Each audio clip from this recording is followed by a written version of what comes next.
মুক্তিযুদ্ধে বীর প্রতীক খেতাবপ্রাপ্ত সর্বকনিষ্ঠ মুক্তিযোদ্ধার নাম কি? তিনি কবে মৃত্যুবরণ করেন? উত্তর: মুক্তিযুদ্ধে বীর প্রতীক খেতাবপ্রাপ্ত সর্বকনিষ্ঠ মুক্তিযোদ্ধার নাম শহীদুল ইসলাম লালু।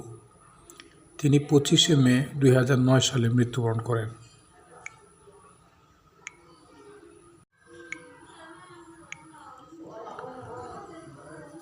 প্রশ্ন: মুক্তিযুদ্ধে বীর উত্তম খেতাব প্রাপ্ত একমাত্র বেসামরিক ব্যক্তি কে? উত্তর: বঙ্গবীর কাদের সিদ্দিকী।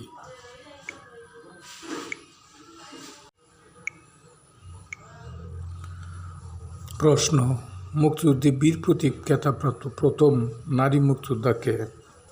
উত্তর: ক্যাপ্টেন ডাক্তার সিতারা রহমান।